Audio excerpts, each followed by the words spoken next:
अद्य शनिवासरः अथवा मन्दवासरः।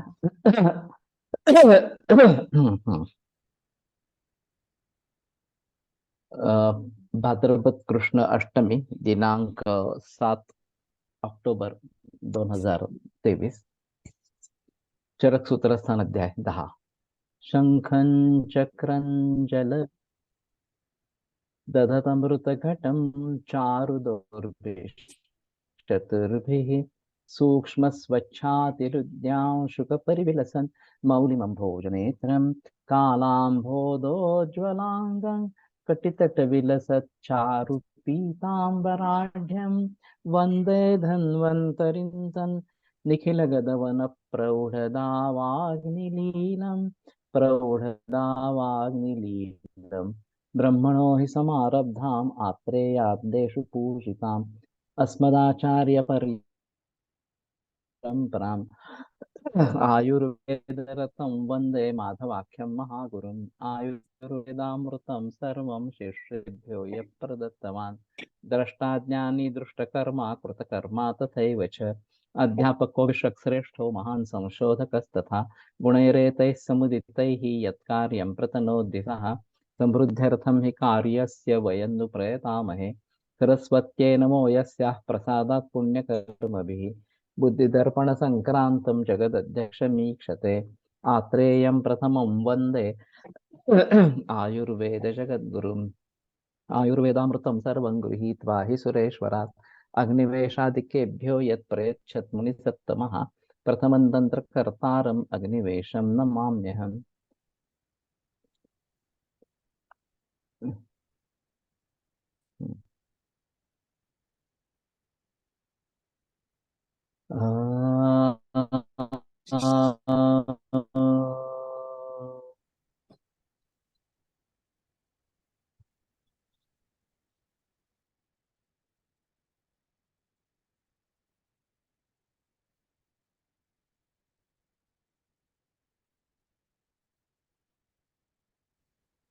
ओम शांति शांति शांति।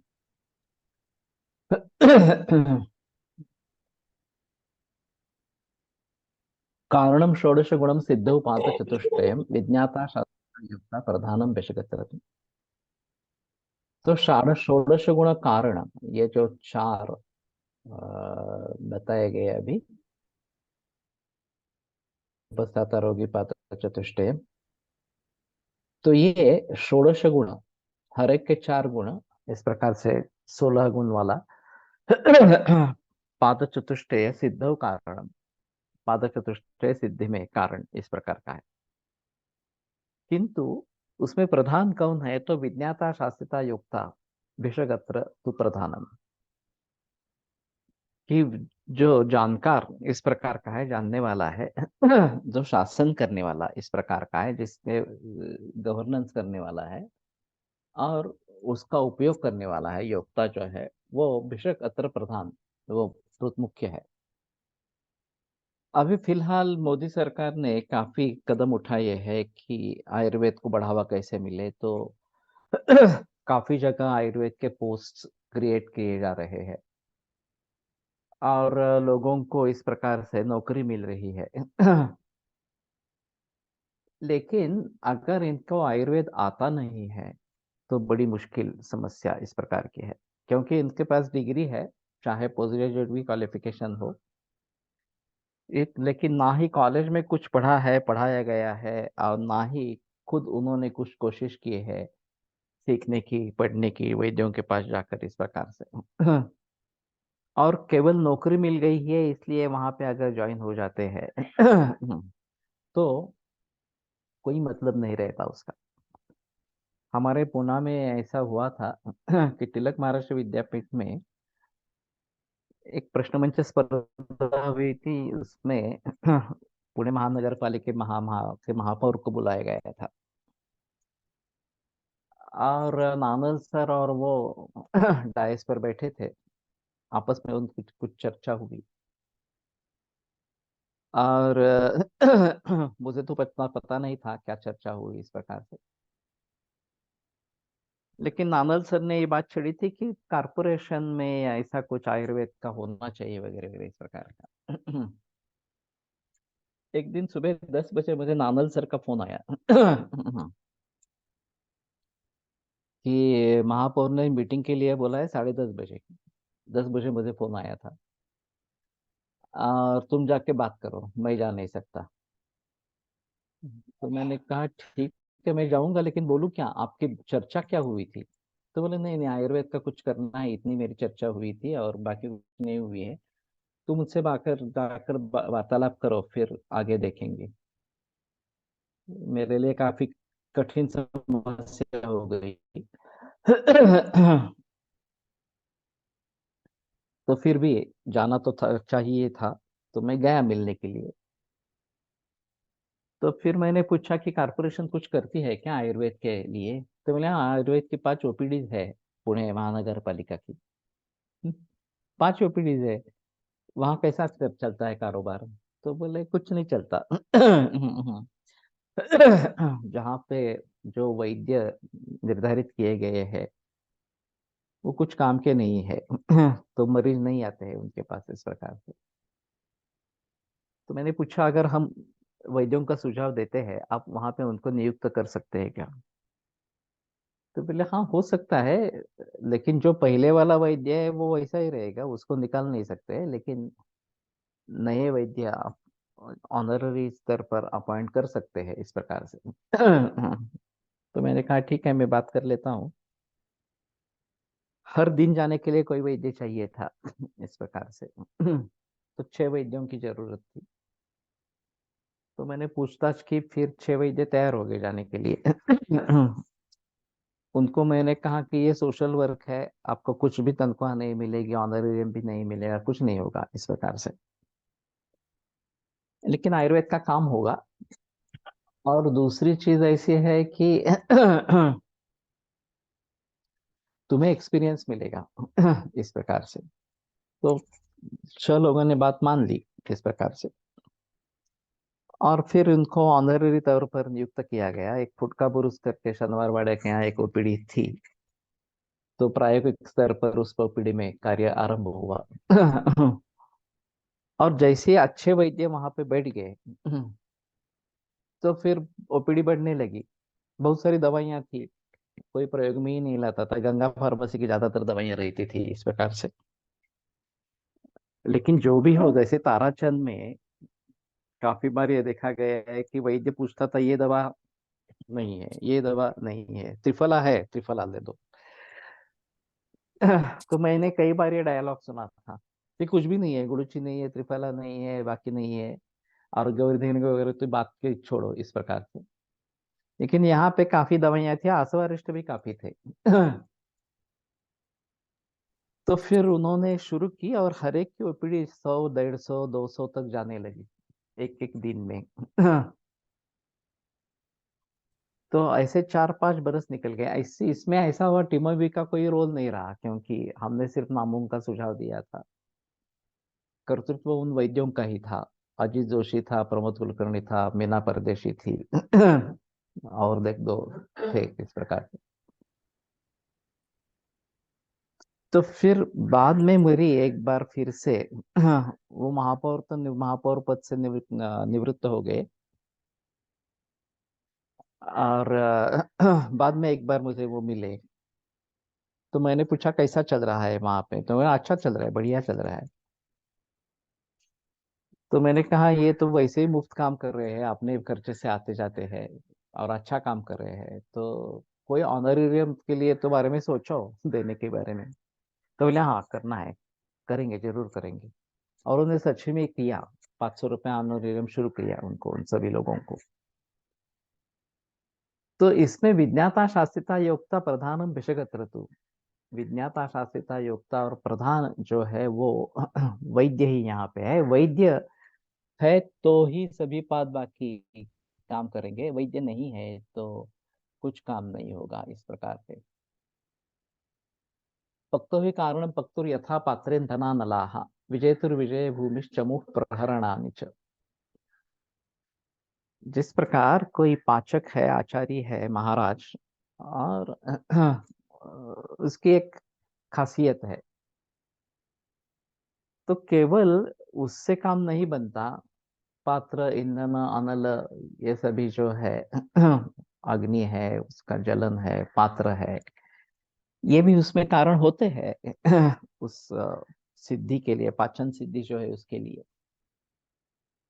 जो विजेता है उसके विजय में वो भूमि जहाँ पर है, चमू यानी कि सैन्य, और प्रहरण यानी कि शस्त्र, ये कारण होते हैं। आतुराध्याय तथा सिद्धो पाद कारण संहिता है। आतुरादि जो 3 पाद है वो भी इस प्रकार के कारण संज्ञक इस प्रकार के पाद है। तो निश्चित रूप से इनका रोल है, लेकिन वैद्य, ये सफलता किसकी कही जाती है, तो वैद्य की सफलता की जाती है। और जैसे विजेता जो है, राजा जो होगा जिसने विजय प्राप्त कर लिए, वो प्रधान रहेगा, फिर बाकी सैन्य वगैरह जो है वो बाद में आएगा इस प्रकार से। उसी प्रकार जो महाराज है, जो अन्न पकाने वाला है, वो मुख्य रहेगा। उसी प्रकार से वैद्य ही इसमें प्रधान इस प्रकार का है, इसमें संदेह की बात इस प्रकार से नहीं है।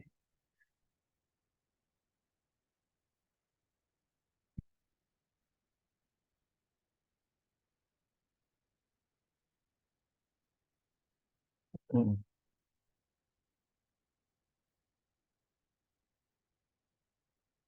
हम्म।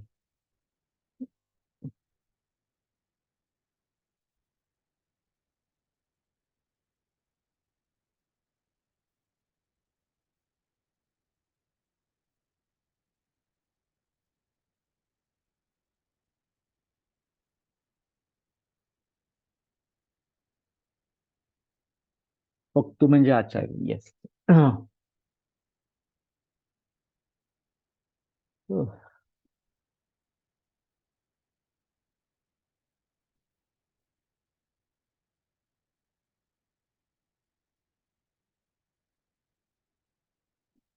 तो जो इस प्रकार से मुख्य है, वो विजेता जैसे मुख्य होता है, उसी प्रकार से यहाँ चिकित्सा में वैद्य प्रधान होता है। और इसीलिए कोल्हटकर सर ने यही सोचा कि वैद्य अच्छा निर्माण होना चाहिए। ये बाकी औषधिशालाएं या फिर हॉस्पिटल्स, हॉस्पिटल मैनेजमेंट ग्रुप वगैरह वगैरह, ये बाद में होंगे। वैद्य अगर अच्छा बनता है तो ये बाकी सब कारण बनेंगे। लेकिन वैद्य ही अच्छा नहीं है तो फिर कितना भी आप अच्छा इंफ्रास्ट्रक्चर करो, कुछ नहीं होगा।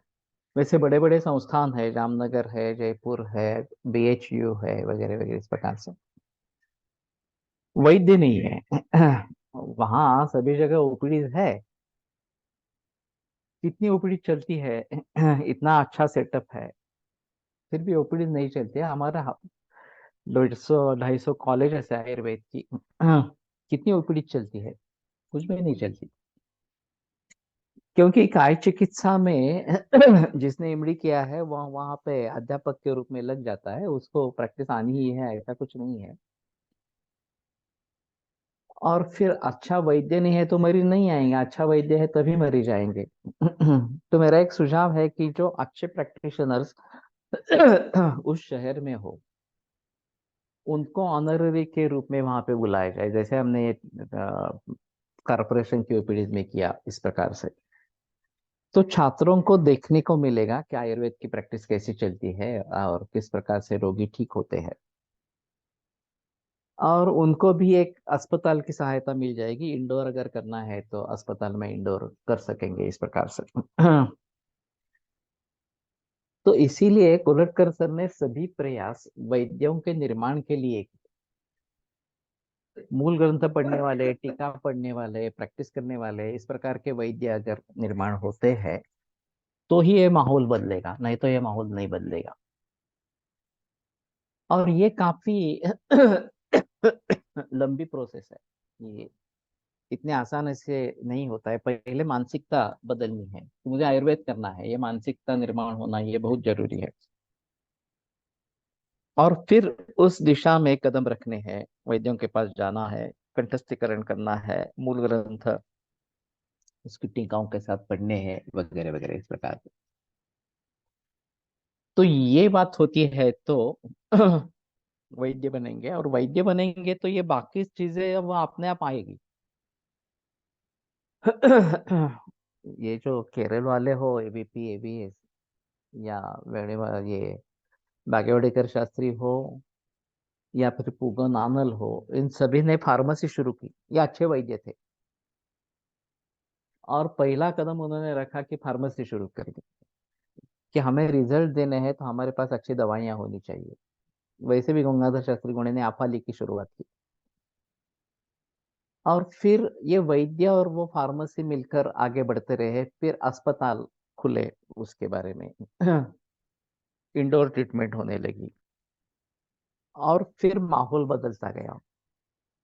आज भी केरल का नाम केवल देश में नहीं, विदेश में भी है, और 6-6 महीने का बुकिंग है केरल के लिए। तो ये बात क्यों हुई? क्योंकि ये ये इसीलिए ये बात हो गई इस प्रकार से। तो इन बातों को ध्यान में रखते हुए अच्छा वैद्य बने, ये करना बहुत जरूरी इस प्रकार का रहेगा। मृदंड चक्र सूत्राद्याः कुंभकारा धृते यथा नावहन्ति गुणम वैद्या धृते पादत्रयं तथा। तो माती है, वो दंड है, चक्र है, सूत्र है, ये सभी मौजूद है, लेकिन कुंभकार ही नहीं है। तो घट कैसे बनेगा? जो उसमें प्रधान है उसके बिना तो घट बनेगा ही नहीं इस प्रकार से। इसमें अगर कुछ कमियां हैं तो भी वो बना लेगा घट। देखिए, वही कुंभकार ही नहीं है, घट बनाने वाला ही नहीं है, तो ये सब बेकार है मृदंड चक्र सूत्र। उसी प्रकार वैद्यातृते पादत्रयम न आवाहन्ति गुणम, वैद्य को छोड़कर 3 पाद जो है, वो कोई काम के इस प्रकार के नहीं है। तो केवल इंफ्रास्ट्रक्चर रहेगा, काम कुछ नहीं होगा। यही स्थिति अभी फिलहाल दिख रही है कि इंफ्रास्ट्रक्चर काफी अच्छे बने हैं। काफी अच्छी तनख्वाह दी जा रही है, फिर भी इन इतनी बड़ी संस्थाओं में कुछ काम नहीं हो रहा। ये वास्तविकता इस प्रकार की है। तो जब तक अच्छे वैद्य बनेंगे नहीं, तो ये बात नहीं होगी, और अच्छे वैद्य बनने के लिए कोशिश जारी रखनी जरूरी है। गंधर्व पूर्व नाशम यद विकारा सुदारुणा यंति अच्छेतरे वृद्धिम आशुपाय प्रतीक्षिणः सतिपादत्रय ज्ञान्यो विशेषो वत्र कारण।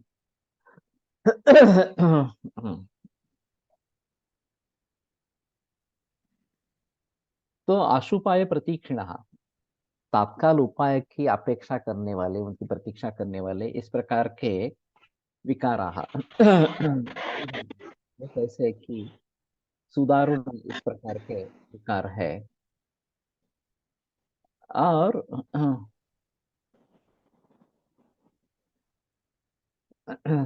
गंधर्व पुरवत, गंधर्व नगरी, ये जो मायावी नगरी इस प्रकार की बताई जाती है, पांडवों ने ये गंधर्व नगरी बनाई थी इस प्रकार से, और दुर्योधन धोखा खा गए उसमें।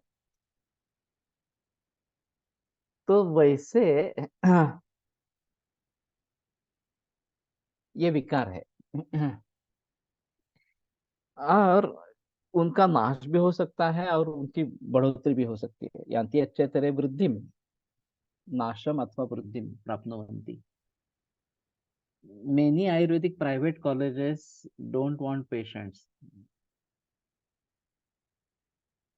प्राइवेट प्रैक्टिस के लिए प्राइवेट प्रैक्टिशनर के अंडर ज्वाइन होना जरूरी। कॉलेज में इंफ्रास्ट्रक्चर देखकर देखे रोगी को अगर पूरी में नमक भी दे तो भी लाभ मिल जाता, लेकिन वही रोगी अगर पैसे देकर प्राइवेट में दिखाता तो उसे हर हालत में रिजल्ट चाहिए। यही कारण है कि जिन वैद्यों की कॉलेज ओपीडी में अच्छी प्रैक्टिस होती, लेकिन वह किसी प्राइवेट प्रैक्टिशनर के अंडर नहीं सीखता, उसकी क्लिनिक नहीं चल पाती। Many Ayurvedic private colleges don't want patients. They are so busy writing fake OPD and IPD papers on daily basis. Physically, patient is not there. Only on the record, he has patients. He he is present. It is a tragedy, sir. Kerala से best panchakarma में महाराष्ट्र और UP में बहुत अच्छे वैद्य आज भी मिल जाते हैं। वो आयुर्वेद एंड यूनानी कॉम्बिनेशन प्रैक्टिस करते हैं। विदाउट स्कैनिंग सब एक्यूरेट डायग्नोसिस एक्सप्लेन कर देते हैं।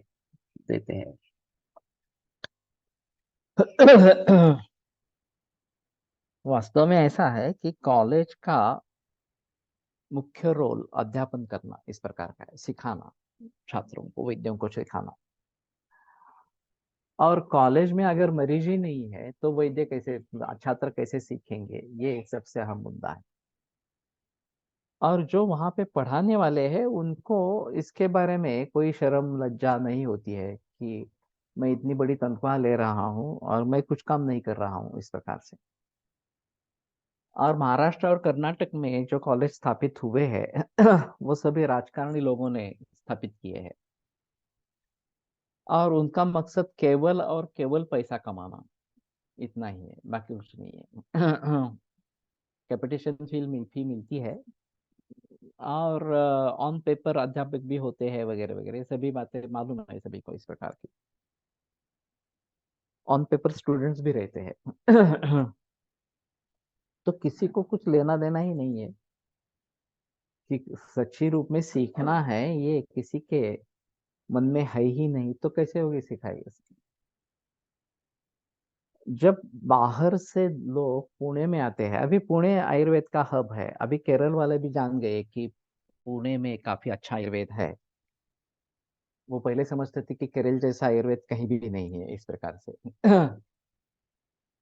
लेकिन ये भ्रम था। पुणे काफी ऊपर उभर आया है, और बहुत सारे जगह से लोग पुणे में प्रैक्टिस सीखने के लिए आते हैं, आयुर्वेद की प्रैक्टिस सीखने के लिए आते हैं। और पुणे की खासियत है कि मूल ग्रंथों को पढ़ते हैं।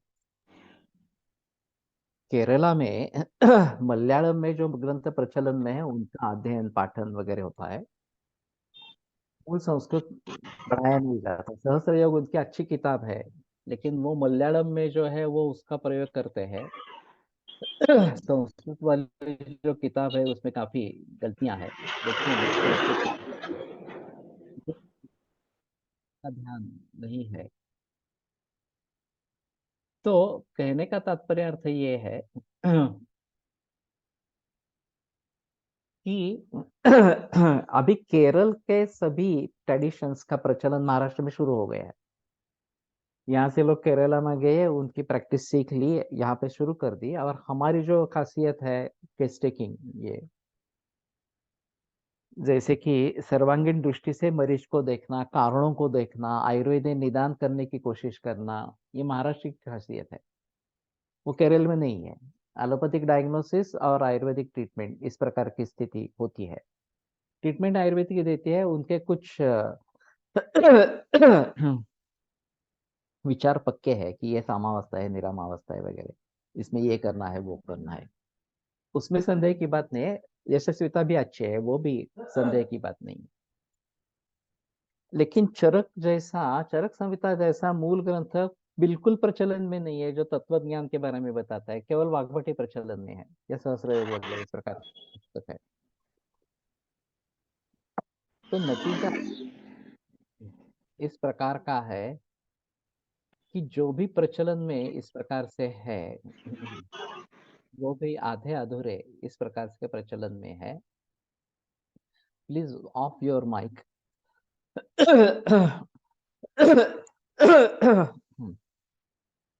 और तत्व ज्ञान जो है वो चरक से आएगा, वो दूसरे किसी से चीज से नहीं आएगा, दूसरे ग्रंथ से नहीं आएगा। वाग्भट बहुत अच्छा प्रैक्टिशनर था, उसमें संदेह की बात नहीं, और वाग्भट के आधार पर प्रैक्टिस अच्छी चल सकती है, उसमें भी कोई संदेह की बात नहीं। लेकिन अगर तत्वज्ञान सीखना है तो वाग्भट काफी नहीं है, चरक ही उसमें अहम है। कुछ हद तक सुश्रुत अहम इस प्रकार का रहेगा। तो इसलिए चाहिए कि मूल ग्रंथों से जुड़े रहे, मूल ग्रंथों का अध्ययन करते रहे, और फिर उसको प्रैक्टिकली प्रयोग करते रहे, तत्वज्ञान को समझने की कोशिश करें। ये महाराष्ट्र में भी हो रहा है। और इसीलिए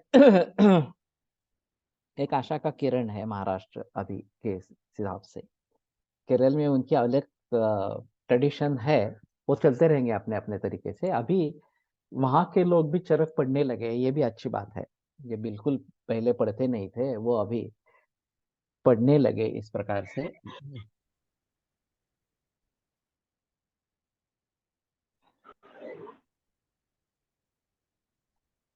बहुत सारे वैद्य जो अच्छी पुणे की परंपरा से निकले हैं, उनके भी केस पेपर एलोपैथी जैसे सिर्फ पेपर पेपर की तरह हो।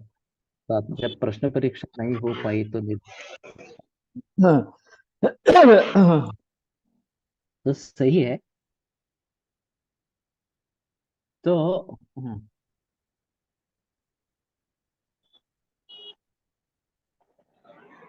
इस तरीके से आयुर्वेद की प्रैक्टिस के लिए आयुर्वेदीय निदान होना जरूरी है। ये जो बात कही गई जाती है वो नहीं है। फाइंड आउट हो गया।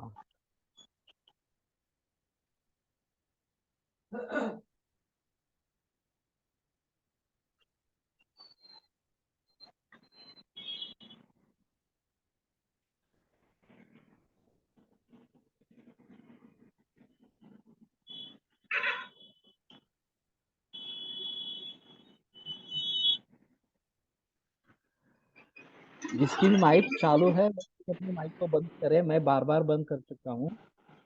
फिर भी बंद नहीं हो रहा है। कैवल्य, अपने माइक को म्यूट करो।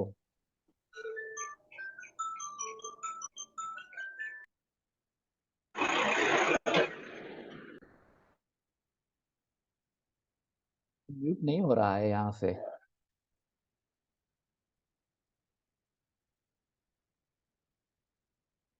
हम्म, हमारे उत्तर भारत में, अरे काय चाललंय याचं?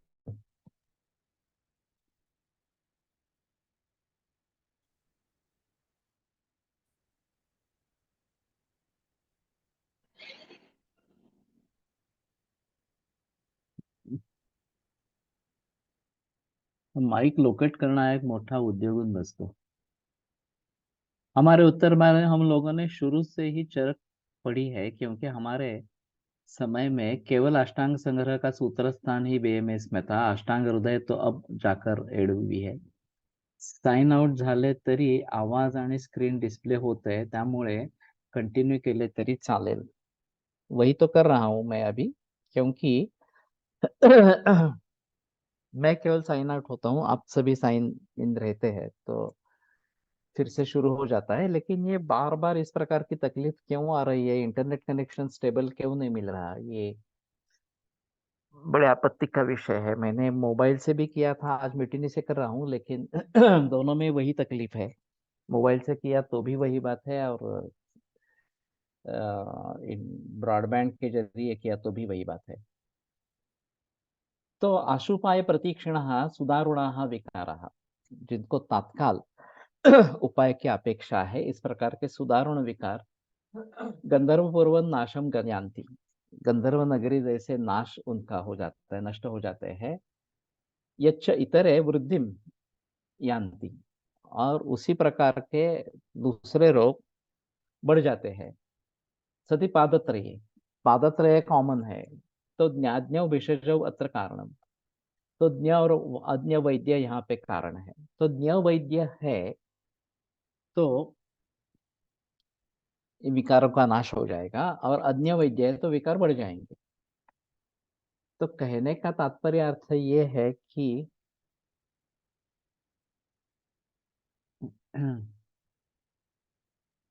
जूम अनइंस्टॉल करूं पुनः इंस्टॉल।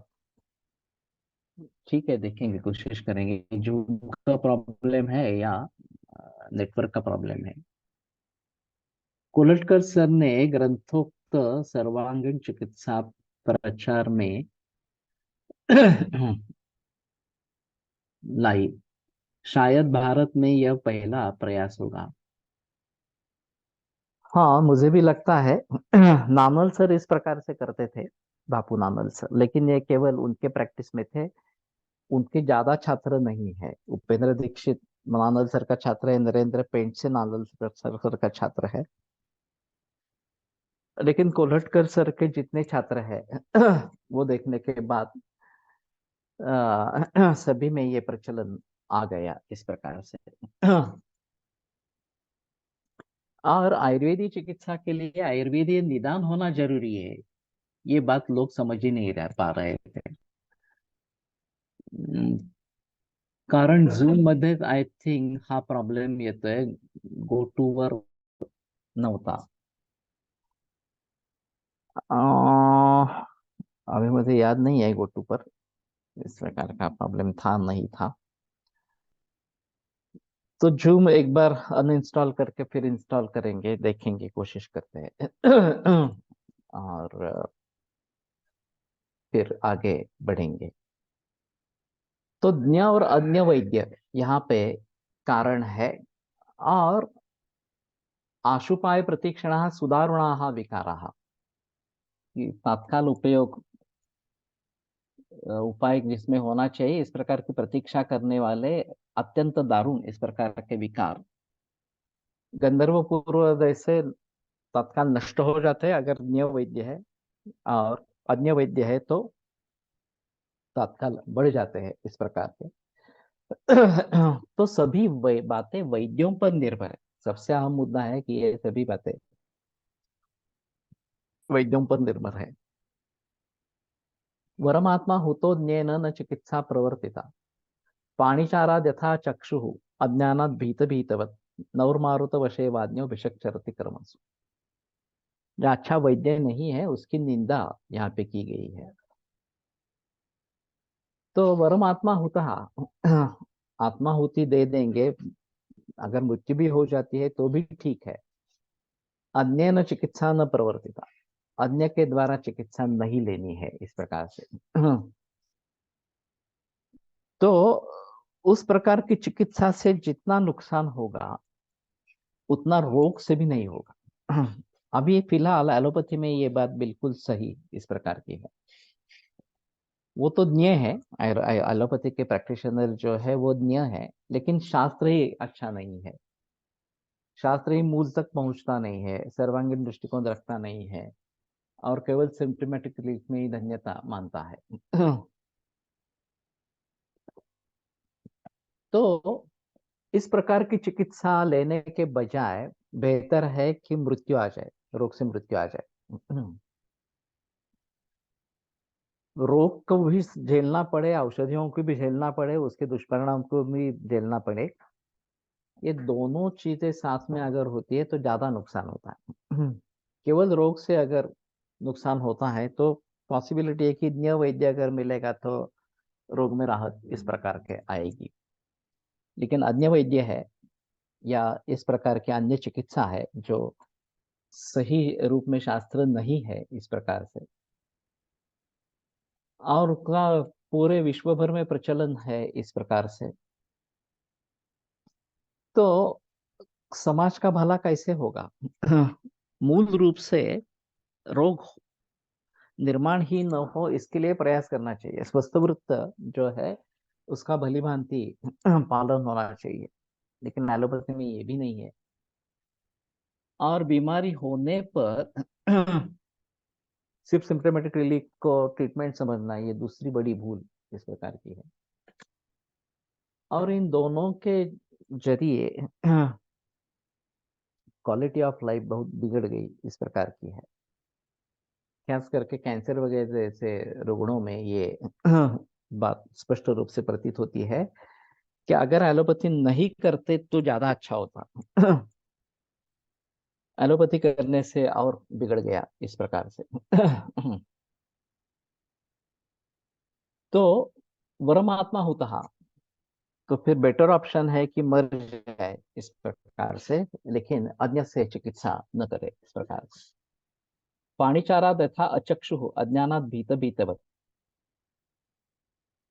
अचक्षु जिसको नेत्र नहीं है इस प्रकार का, दिखाई नहीं दे रहा, वो अज्ञान से हाथ से टटोलते हुए आगे आगे बढ़ता है भीतर भीतर। नौ मारुत वशे वाद्य।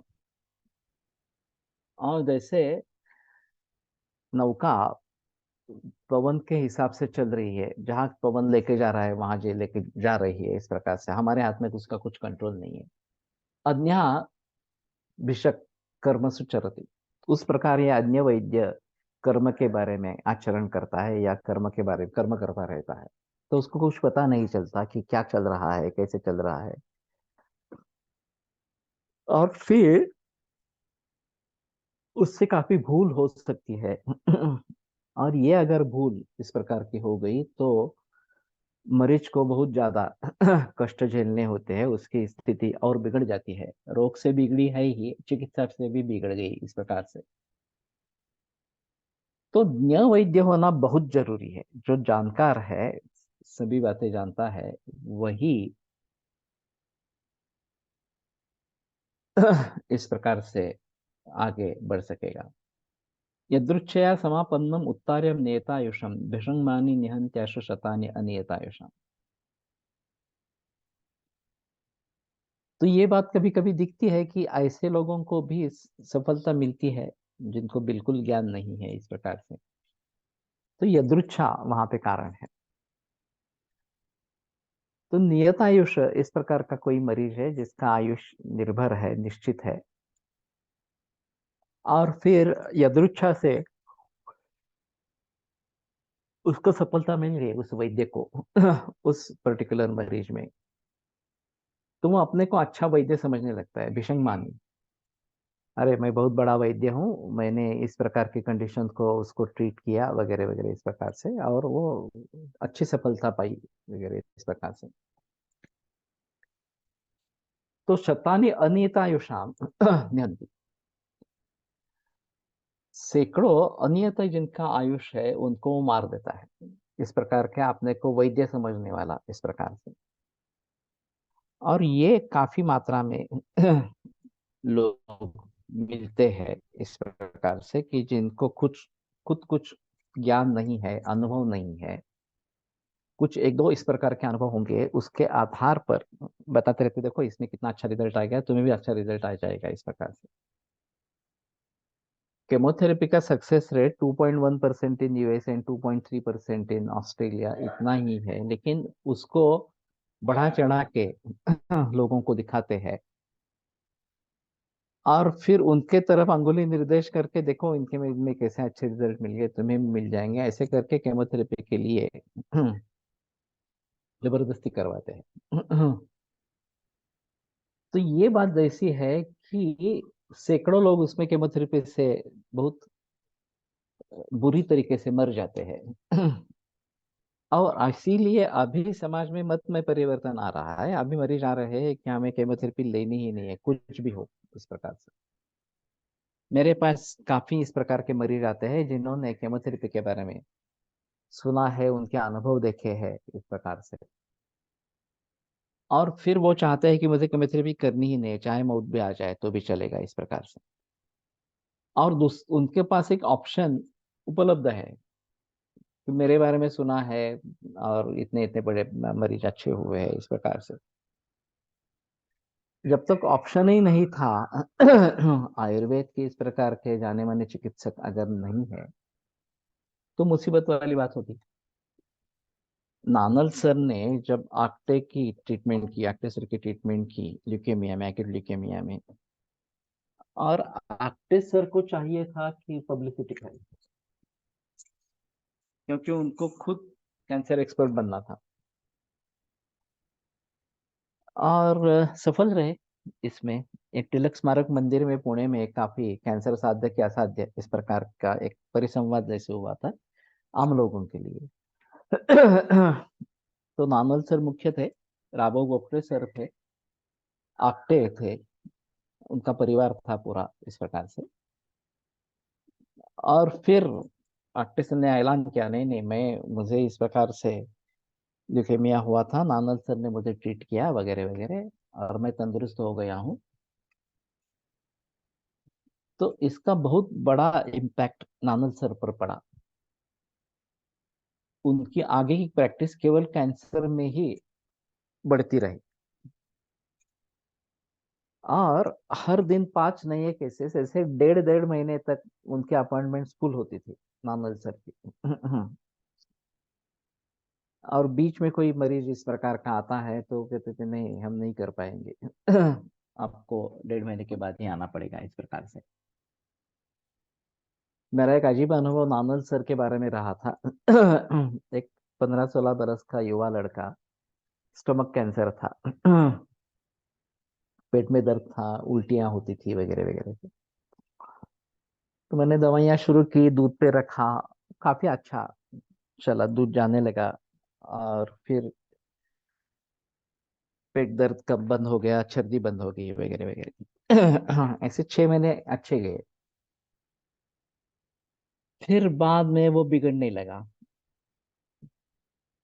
तो फिर मैंने काफी कोशिश की, लेकिन उसमें रिजल्ट्स नहीं आ रहे थे। तो मैंने उसको कहा कि एक बार नानल सर से अपॉइंटमेंट लेके उनकी सलाह ले लो, उनका कार्य अच्छा है इसमें। तो उसके पिता हंस पड़े। तो मैंने पूछा क्या हुआ। तो बोले हमें 2 सुझाव मिले थे, एक आपके नाम का और एक नानल सर के नाम का। नानल सर के पास पहुंच गए, तो अपॉइंटमेंट मांगी, तो उन्हें 1.5 महीने के बाद अपॉइंटमेंट दे दी। तुम्हारे अपॉइंटमेंट दूसरे दिन की मिल गई, हम तुम्हारे पास आए। लेकिन जब नानल सर की अपॉइंटमेंट आ गई तो हम उनको मिलने के लिए भी गए। नानल सर ने चेक किया, और फिर उन्होंने बताया कि हम गार्गिल की ट्रीटमेंट ले रहे हैं। तो उन्होंने कहा ठीक है, उससे अच्छा है तो वही चालू रखो, और कुछ मत करो इस प्रकार से। ऐसे 6 महीने निकल गए। वो जब भी मेरे पास आते, वो उस समय उनके पास भी जाते दिखाने के लिए। और 6 महीने बाद जब ये बिगड़ने लगा, तो नानल सर ने कहा अब कुछ होने की चांसेस नहीं है, ये डिसीज काफी बढ़ गया है इस प्रकार से। और सच्ची में उसकी मौत हो गई। बच नहीं पाया। तो कहने का तात्पर्य अर्थ ये है कि, लेकिन नानल सर ने, जब उनको पता चला कि मेरी ट्रीटमेंट चल रही है, तो उसमें कुछ दखल अंदाजी नहीं दी। मेरी ट्रीटमेंट चलती रही, वो भी देखते रहे इस प्रकार से। तो ये थोड़ा अजीब इस प्रकार का मामला है। केमोचा सक्सेस रेट विषयी मीडियामध्ये गदारोळ का उठत नसावा, आशा आश्चर्य आहे। एखाद्या रुग्णाला काही ते वगैरे पॉइझनिंग दिसले की आयुर्वेद औषधावर किती गदारोळ होतो। उसकी लॉबी है फार्मेसी की। और ये जो मैंने बताया रिसर्च, ये अमेरिका में पब्लिश रिसर्च है। और मेरे पास उसका ओरिजिनल डॉक्यूमेंट है, ये पुराना है, 2010 के पूर्व का है। इस प्रकार से अभी लोग कह सकते हैं कि अभी इसमें बदलाव आया होगा वगैरह वगैरह इस प्रकार से। लेकिन उस समय में तो इसी प्रकार का था कि 2.1% in US and 2.3% in Australia, जबकि फार्मेसी का क्लेम था 65% सक्सेस रेट है इस प्रकार से। तो कहाँ 65% और कहाँ 2.1%। तो ये लोगों के आंखों में धूल झोंक रहे हैं, यही है। Modern health care is managed by pharmaceutical industry. Sir, people come to Ayurved when things go worse and want quick results. या ये तो सिलसिला चल रहा है, इसीलिए मैं 22 तारीख का जो वेबिनार ले रहा हूँ ऑनलाइन वो उसी दृष्टि से ले रहा हूँ कि कम से कम डिसीज फ्री स्टेट में हमारे पास मरीज आए और उनको हम भली भांति ट्रीट कर पाएंगे तो ज्यादा अच्छा इस प्रकार का रहेगा।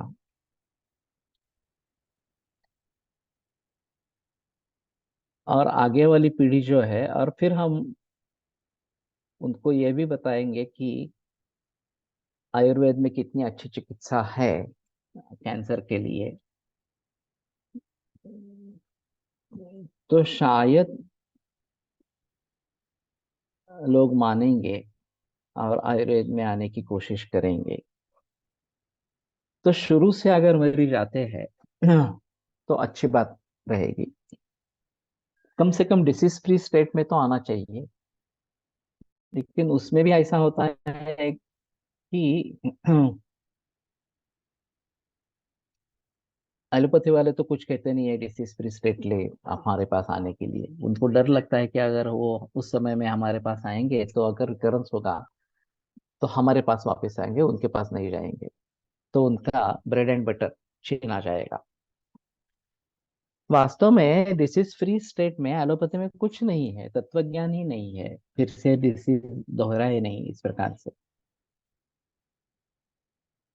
और फिर केवल इन्वेस्टिगेशंस करते रहते हैं, और जब भी कैंसर डिटेक्ट होता है तो फिर से केमो रेडिएशन चलता है इस प्रकार से।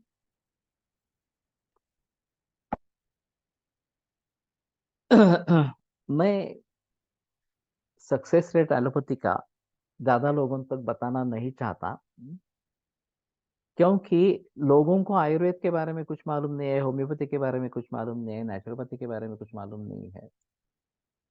उनका हौसला, उनका विश्वास एलोपैथी में है। वो भी अगर टूट जाएगा तो वो कहीं के नहीं रहेंगे। प्लासिबो इफेक्ट ही सही, लेकिन प्लासिबो इफेक्ट से अगर मरीजों को अच्छा लग रहा है तो ठीक है। हम कोशिश करेंगे उनको समझाने की कि आयुर्वेद में उससे ज्यादा बेहतर अच्छी चिकित्सा है इस प्रकार से। तो आयुर्वेद में आओ, कम से कम एलोपैथी के साथ आयुर्वेद ले लो। और जहां पे कन्विंस हो कि नहीं एलोपैथी नहीं लेनी है तो केवल आयुर्वेद ही करो इस प्रकार से। लेकिन उनको आयुर्वेद के बारे में पता होना जरूरी है। और उतने सक्षम वैद्य भी होने चाहिए इन मरीजों को ट्रीट करने वाले। ये भी दूसरी आपत्ति है। अगर सक्षम वैद्य नहीं है और ये अच्छे रिजल्ट नहीं दे पाएगा तो भी मुसीबत है, क्योंकि फिर लोग कहेंगे मैंने आयुर्वेद भी ट्राई किया है और आयुर्वेद पे से कुछ नहीं हो रहा इस प्रकार से, तो कोई दूसरा और मतलब ही नहीं है, क्या कर सकेंगे, कुछ नहीं कर सकेंगे इस प्रकार से, तो डिप्रेशन में चले जाएंगे। तो इसलिए हमें चाहिए कि आयुर्वेद का प्रचार प्रसार करते रहे, अच्छे वैद्य निर्माण होते होंगे जो कैंसर की भली भांति चिकित्सा करेंगे पूरे विश्व भर में। यह अगर बात होती है तो शायद लोग उनकी तरफ कम से कम मुड़ना आरंभ करेंगे। और शायद एलोपैथी के साथ आयुर्वेद करेंगे, ये बात होगी। लेकिन लाइफस्टाइल को चेंज करना, ये सब बताना भी जरूरी है। बहुत सारे वैद्य ऐसे हैं कि जो लाइफस्टाइल के बारे में बताते नहीं है, जो खाने पीने के बारे में कुछ बताते नहीं है। तो ये आधी अधूरी चिकित्सा हो जाती है कैंसर के या किसी अन्य रोग की। संक्षेपतः क्रियायोगो निदान परिवर्जनम, ये अगर हमारा सूत्र है तो चिकित्सा यानी कि संक्षेप में क्या है, तो निदान परिवर्जन यही है। अभी वैद्य भी अगर इस प्रकार से नहीं करेंगे और केवल दवाइयों में ही धन्यता मानेंगे कि मैं दवा दे रहा हूँ उससे पैसे कमा रहा हूँ इस प्रकार से, तो फिर लोगों के अनुभव भी उसी प्रकार के रहेंगे। तो सच्चे रूप से आयुर्वेद को समझना, सच्चे रूप से आयुर्वेद की प्रैक्टिस करना बहुत जरूरी है। और ये भी बात नहीं हो रही है, एलोपैथी तो काम की नहीं है, ये तो सही बात है, लेकिन आयुर्वेद में भी जिस तरीके से आयुर्वेद को पहुंचना है लोगों की तरफ वो उस तरीके से अगर पहुंच नहीं रहा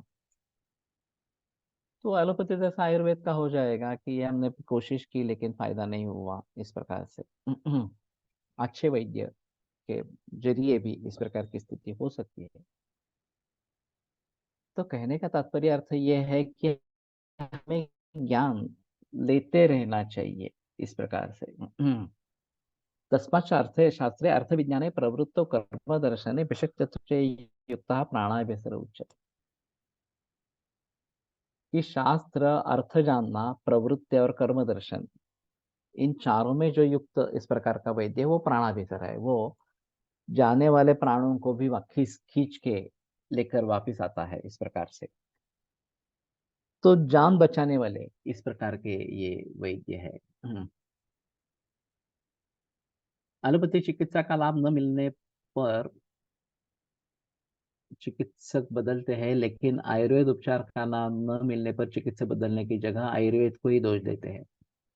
यहाँ उत्तर भारत में आयुर्वेद का मतलब अभी भी लोग पतंजलि औषधालय, जीवा आयुर्वेदा इस तरह के सेंटर को समझते हैं, जहाँ नौकरी पर नवीन बीएमएस पास आउट रहते हैं। सही है।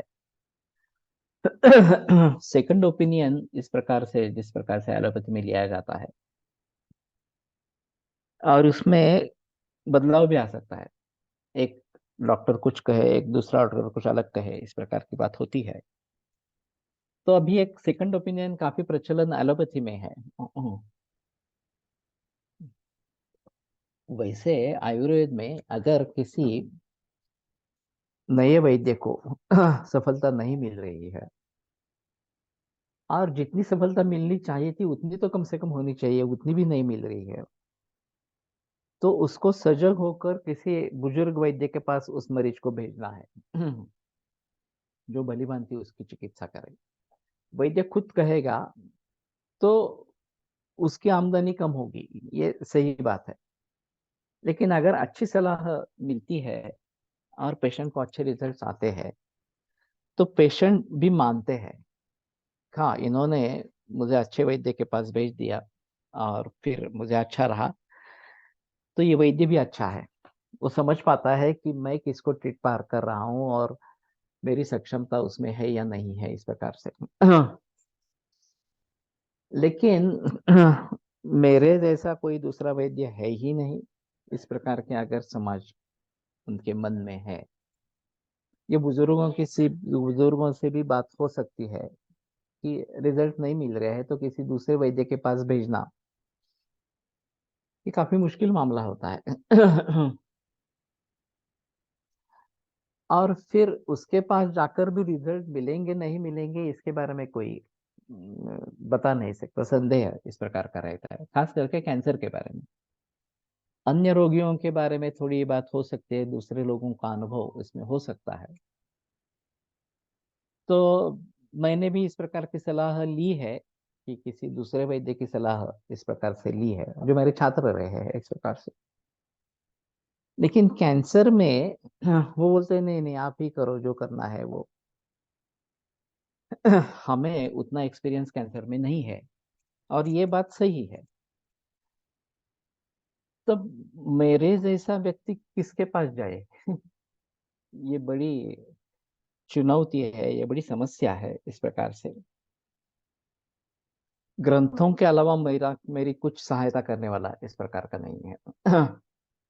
उसमें से अगर कुछ मिल जाता है अचानक, इस प्रकार का कोई सूत्र वगैरह मिल जाता है तो अच्छी बात है, उसको प्रैक्टिस में ला सकते हैं तो अच्छी बात है। लेकिन ऐसी बात नहीं होती है तो जितने हद तक मुझे सफलता मिलनी चाहिए थी, शायद उसमें सिर्फ मेरा कसूर है ऐसी भी बात नहीं है।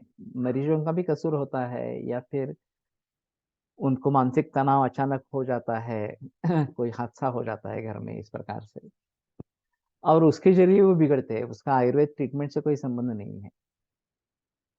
लेकिन फिर भी लोग समझते हैं कि नहीं आयुर्वेद की ट्रीटमेंट चल रही थी फिर भी वो बिगड़ता गया और उसकी मौत हो गई।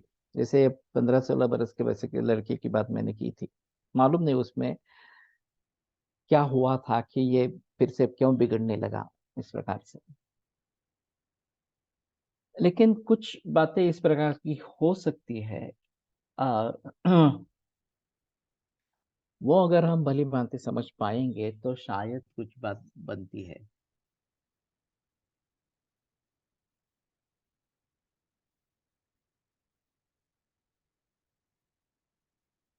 मेरे पास एक दिल्ली के बहुत बड़े वैद्य का अल्सरेटिव कोलाइटिस का केस आया। वह वैद्य आए दिन डाबर च्यवनप्राश के टीवी एड को देखते हैं। हिस्ट्री जानने पर पता चला कि एलोपैथी डायग्नोसिस के साथ आयुर्वेद चिकित्सा चालू थे। कुछ समय आराम मिलने के बाद बहुत तेज रिकरेंस हुआ। रोगी दूसरे शहर के था, तो उन्होंने रेफर करने की जगह रोगी को स्टेरॉइड्स रिकमेंड किया। इतना बड़ा ईगो पहली बार देखा। ये तो गलत बात है। हम आयुर्वेद के लोगों को चाहिए कि शायद वो किसी रोगी की ट्रीटमेंट नहीं कर पाए तो भी ठीक है, अयशस्विता होती है, लेकिन हमें एलोपैथी का प्रयोग बिल्कुल नहीं करना है। अगर हमें लगता है कि एलोपैथी जरूरी है तो हम एलोपैथी के एक्सपर्ट के यहाँ भेजेंगे, हम खुद एलोपैथी नहीं देंगे। ये सच्ची बात इस प्रकार की है। तो ये सभी को इस प्रकार से करना है। ये अगर नहीं कर पाते हैं तो मुश्किल बात इस प्रकार की हो जाएगी। ठीक है, आज रुकते हैं, कल आगे बढ़ेंगे। आयुर्वेद प्रकांड निगदित इह हि शल्य तंत्र प्रधानः शिष्येभ्यः शाश्वतोऽयं निखिल जन कृपा व्याप्त चित्तेन येन आयुर्वेदस्य वाञ्छन् पुनरपि भुवने ताञ्च सुष्ठु प्रतिष्ठां श्रेष्ठं धन्वन्तरिं तं प्रणमति च सदा वैद्यवर्गो हि नूनम् वैद्यवर्गो हि नूनम्। ॐ